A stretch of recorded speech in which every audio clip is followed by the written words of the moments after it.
Soy Andy Zerbo. Actualmente enseño en la Universidad de Rouen. Terminé un doctorado con Christine, con quien trabajé mucho, pero antes enseñé francés durante 20 años en la enseñanza secundaria en Francia, y hay un conjunto de temas y de reflexiones que me llevaron a la investigación. Estas preguntas, estos temas, son los que voy a compartir con ustedes, y pasando quizás podré responder algunas preguntas que se le plantearon a Cristina.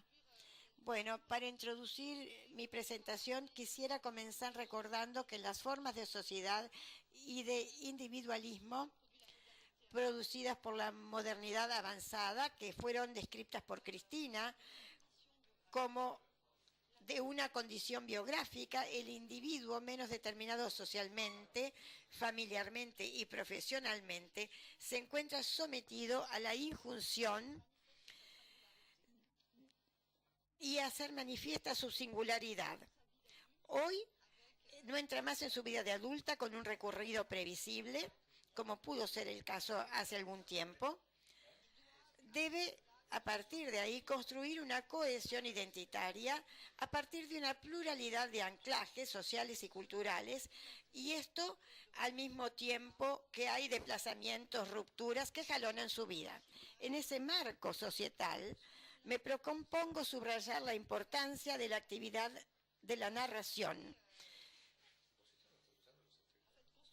Construir un sentimiento de identidad, subjetivar su presencia en el mundo, desarrollar una presencia, un poder de actuar en su entorno, son dimensiones constitutivas de un aprender a existir.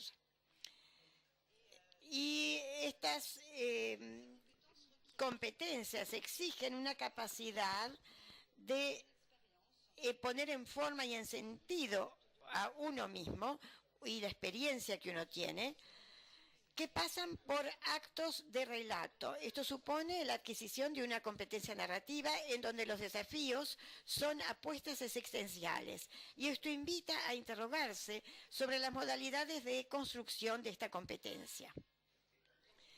En la primera parte voy a presentar brevemente el marco teórico conceptual con el que trabajé.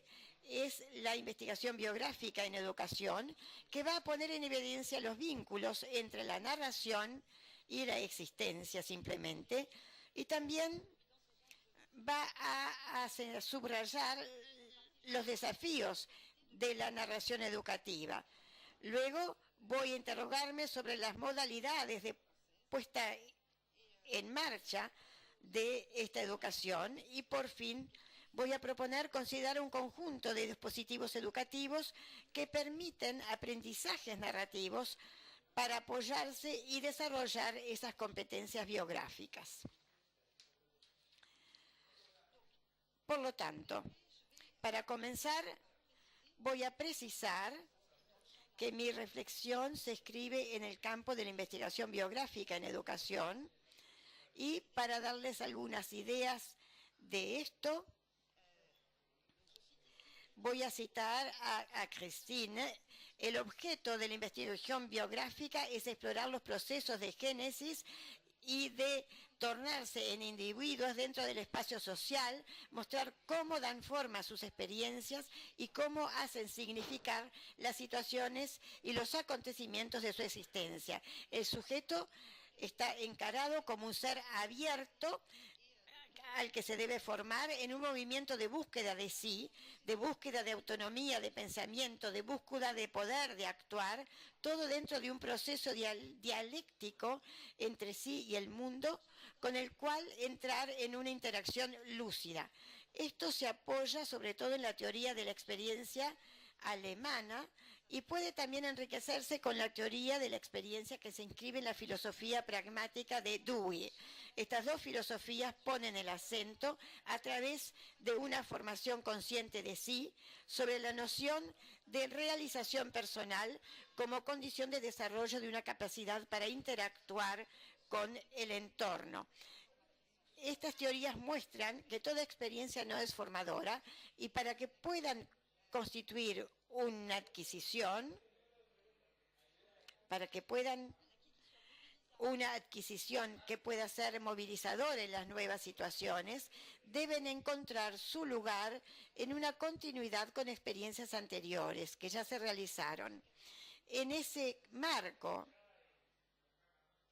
la experiencia permite acrecentar la biograficidad, es decir, la capacidad para interpretar nuevas experiencias, para elaborar esquemas de interpretaciones de lo vivido, lo que es importante si se toman en cuenta las evoluciones de nuestras sociedades, ya heterogéneas y abiertas, y esto es necesario por la diversificación, para que las experiencias educativas sean emancipadoras, para que abran el poder generar proyectos en contextos evolutivos, más que en paisajes ya conocidos, tienen que adquirir un significado y apoyarse en un proceso de reflexión que recurre a la narración, al relato narrativo.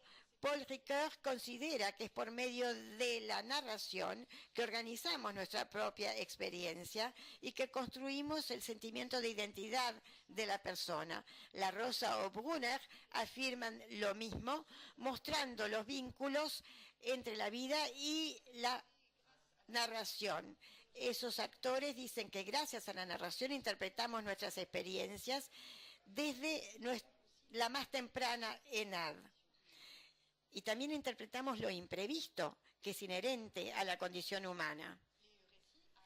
El relato, entonces, tiene funciones formativas, funciones interpretativas de los acontecimientos, de las experiencias, de las vivencias a lo largo de la vida, pero tiene también una función generadora que permite la escritura, la proyección de una vida en un entorno social.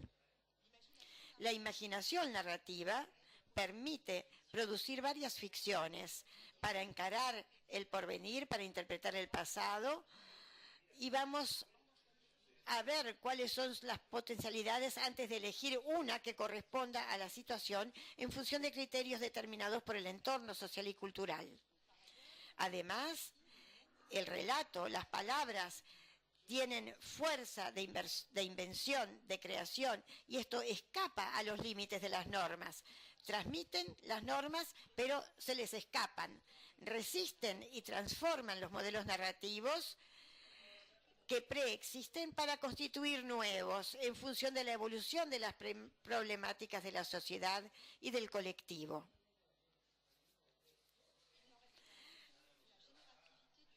La generatividad del recito del relato puede verse impedida, por ejemplo, porque hay individuos que deben reproducir un relato impuesto por situaciones, por ejemplo, institucionales.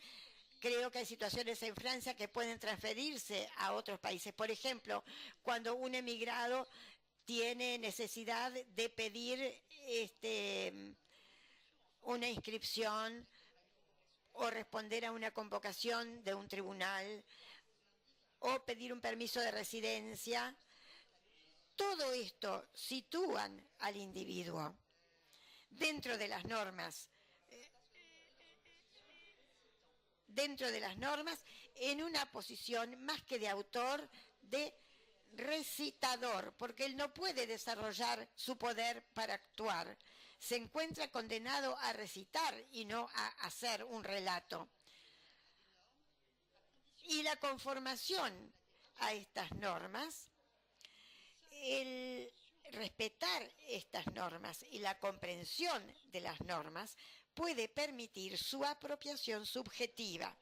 El dominio de las competencias narrativas nos dan la capacidad de interactuar con lucidez con nuestro entorno, pero también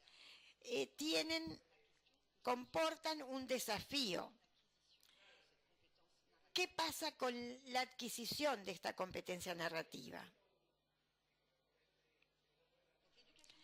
La educación narrativa se inscribe en la perspectiva de una educación a lo largo de la vida, ya que la trama, la forma, los motivos narrativos evolucionan al mismo tiempo que la sociedad, pero podemos pensar, teniendo en cuenta la importancia de los desafíos, que las instituciones tengan como prioridad imponer las bases de esta formación. En la escuela, cuando se observan en los programas los términos narración, relato en la educación nacional, por ejemplo, la educación narrativa parece constituir una prioridad, pero otorga una fase importante a la formación narrativa, a la cultura de lo escrito, centrado en la transmisión de conocimientos para uso escolar. El empleo de la palabra relato se refiere en la escuela a la escritura o a la lectura de ficción que exige la adquisición de normas literarias, que se encuentran desconectadas a menudo de la experiencia y de las vivencias de los jóvenes a la que se dirigen. Es decir, es el aprendizaje de la expresión de sí, esto existe en el programa, pero asociado al género autobiográfico en su dimensión literaria e integrando las mismas normas. Por último, en la escuela, las ocasiones de producción de relatos permitiendo sus juicios y sus experiencias no son conscientes, no son concientizadas, pero los referenciales de las competencias asociadas a los programas tienen una competencia esperada. Como lo muestra la IR, los trazos lingüísticos y discursivos de cultura de origen de un gran número de alumnos son invalidados por las críticas, por la no conformidad o el no respeto de las normas de la escuela. Esto demuestra muchas veces falta de interés con el tema desarrollado. Hay lagunas, hay incoherencias en los relatos. Entonces, excluyendo esta lengua y la palabra de los alumnos, organizando esta falta de aprendizaje de la lengua, la escuela excluye a los que se resisten a los códigos y modelos impuestos. Va a dirigir a este tipo de alumnos a otros espacios que los van a aislar, van a orientarlos hacia formaciones desvalorizadas en un cierto número, y un cierto número no van a ser calificados en forma general. Cuando los alumnos son excluidos en forma momentánea o permanente de una clase o de una institución, se considera que no están hechos para esa escuela. Y eso sobreentiende que uno debe ser hecho para la escuela.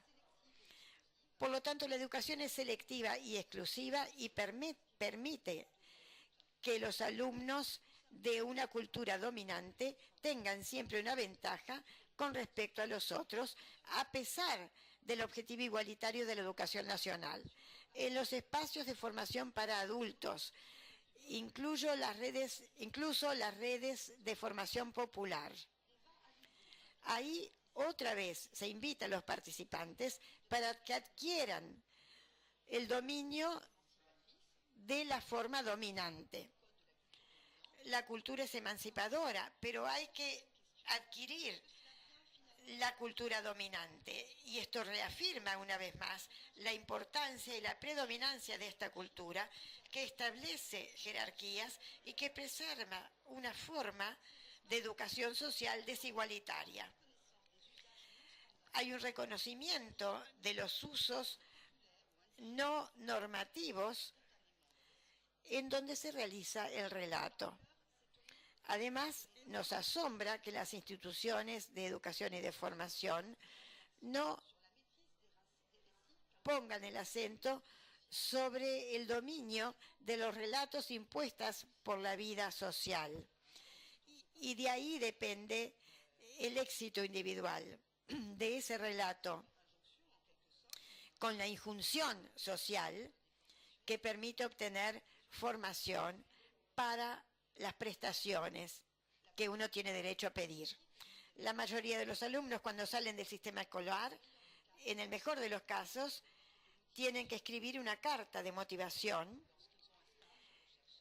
cuando tienen que buscar una formación o una pasantía, pero en la mayoría de los casos tienen que improvisar, ya sea ayudados por los adultos que están cerca de ellos o por asociaciones u organismos que ayudan a la inserción social y profesional cuando estamos hablando de las clases carenciadas.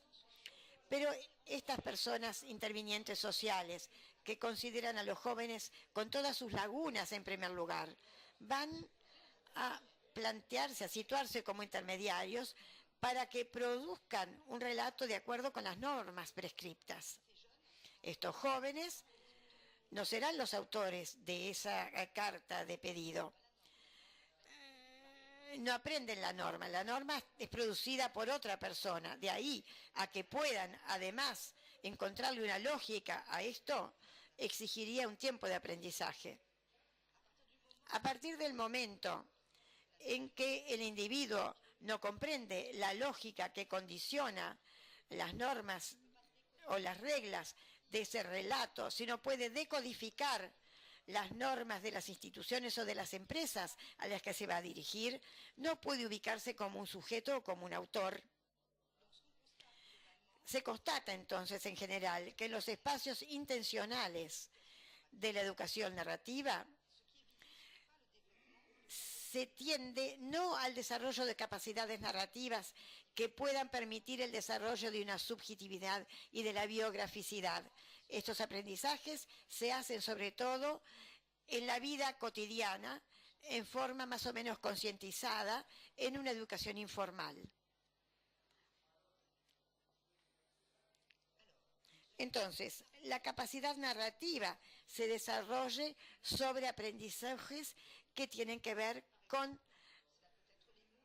las palabras sociales, lo que hablan los adultos con respecto a las cosas de todos los días, los pedidos que ayudan a elaborar el relato de la escuela, una historia, pero también todos los medios de comunicación, los juegos de video, los dibujos animados,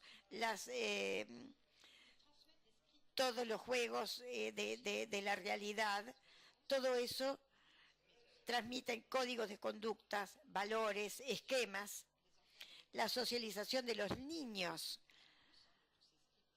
se hace además con todo eso que enriquece la biograficidad de cada individuo, construyendo un sentimiento de existencia y elaborando su singularidad para hacerla visible en las diferentes comunidades a las que pertenece. Las formas discursivas y enunciativas del medio social y cultural de origen van a ser confrontadas en la escolarización con la cultura de lo escrito que invalida las otras normas. Por lo tanto, en esa confluencia de los metarrelatos se inscribe la historia de sí mismo, es decir, la ficción normatizada de los medios de comunicación que van a tender a homogeneizar las conductas al mismo tiempo que vehiculan la injunción de singularidades. Este relato de una cultura escrita normativa que se apoya en las ficciones literarias es también el relato cultural y social de origen y también el relato de los otros grupos de adolescentes o de los pares. Estos se elaboran sobre una línea entre exclusión e integración y lamentablemente esta adhesión o este desvío también será el objeto de una deliberación crítica, de una reflexión en la medida en la que no estamos dentro de cada individuo y menos aún dentro de los jóvenes. La cultura dominante excluye una gran parte de la población y la economía mundial se dirige a cada uno a través de guiones que pueden ser resumidos con esta palabra: consumo, existo. consumo, por lo tanto existo. Esto libran al individuo al mercado de consumo de masas y allí se unifican los comportamientos, las conductas.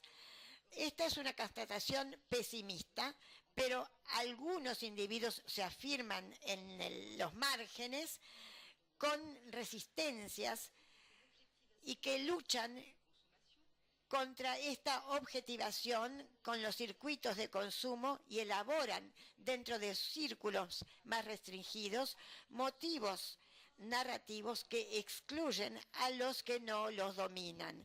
Este es el caso en Francia de los jóvenes de los alrededores, de los barrios de alrededor. Internet permite también que este relato narrativo se diversifique, se transforme, se desvíe fácilmente. Y la enseñanza de lenguas y de forma de discurso tal que se aplica hoy, el discurso narrativo participa para producir sectores de exclusión, de injusticia y de violencia. El proyecto democrático de nuestra formación republicana no es el mismo.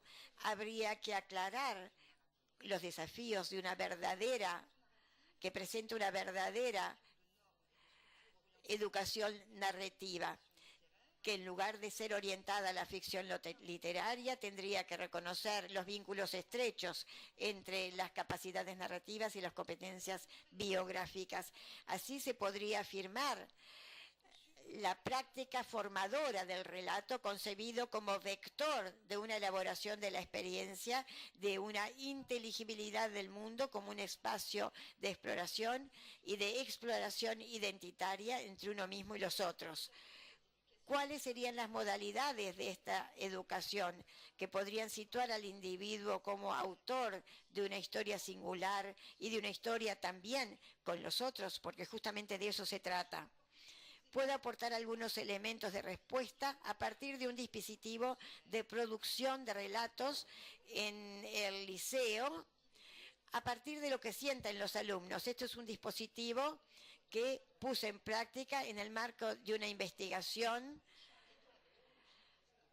en campo y metodología biográfica en alumnos de cuarto año que tenían dificultad, esto vendría a ser segundo de liceo, más o menos. Sí, segundo de liceo, era una clase que agrupaba alumnos con dificultad y a priori creo que es necesario mantener la heterogeneidad, pero en ese momento ese era una institución en donde había también clases de nivel, pero una clase formada por los alumnos que eran malos alumnos, eso ya se sabía. Y entonces, como las cosas eran así, creamos una estructura, un dispositivo global, dentro del cual existió este dispositivo del que les hablo. Lo que deseaba este dispositivo era tratar de evitar las consecuencias de una mala orientación, las consecuencias que para el alumno pueden ser un sufrimiento, conflictos. Entonces los alumnos tenían que darle un sentido a su recorrido escolar por medio de una biografización colectiva. Este es el primer nivel del secundario y ahí se pueden dejar la enseñanza para hacer el aprendizaje tecnológico. Es decir, este sería el primer ciclo entonces del liceo. Estos alumnos no van a hacer universidad luego, pero entonces ellos tenían que subjetivar su recurso de orientación y la mayoría de estos alumnos que tienen dificultad, tienen tendencia a vivir su recorrido como una fatalidad, a tal punto que no hacen prácticamente nada para apropiarse de ese recorrido. Van a remitirse por entero a la vida de su familia, de sus adultos, y la familia a menudo toma el lugar del equipo pedagógico. En Francia se puede hacer pasantías para ver si podemos conocer diferentes oficios. Son alumnos que por lo general no lo hacen. Con estos alumnos se trabajó en un dispositivo que es mucho más desarrollado y cuyos resultados son bastante interesantes en este momento. La interpretación de los relatos que hicieron de su recorrido escolar hizo ver un cierto número de constataciones vinculadas al tema de la educación narrativa. En una primera producción, muchos alumnos cuyas dificultades escolares eran las más importantes no podían hacer un relato o una simple sucesión de hechos, de acontecimientos. Hubo varias hipótesis, podían estar intimidados, pero simplemente no tenían un modelo narrativo, sentían que no tenían el modelo narrativo literario para hacerlo y no trataban de hacerlo fuera de ese modelo narrativo literario, ya que estamos en la escuela y la orden es hacerlo de acuerdo al recinto literario. Entonces lo que hicimos es, para que se sintieran más cómodos, porque en realidad los buenos alumnos saben que en el oral, que oralmente no hablamos como escribimos. Entonces, la competencia narrativa que lleva a una competencia biográfica se transmitió un cierto número de modelos por parte de los alumnos buenos. Les dijeron, había uno que decía, bueno, yo no sé cómo hacer, y otro respondía, bueno, podrías hacer de esta manera. Esto permitió que los alumnos salieran de su aislamiento, que hicieran emerger trayectorias, historias comunes. Eso también les permitió aprender otro modelo de narración que estaba mucho más cerca de sus culturas de origen. Y otro ejemplo, por ejemplo, los jóvenes emigrados, que vivían sus dificultades escolares como definitivas a causa de su incompetencia, pudieron comprender en ese momento de biografización colectiva que sus dificultades eran temporales, que podían ser temporales y que eran compartidas por todos los demás hijos de emigrantes.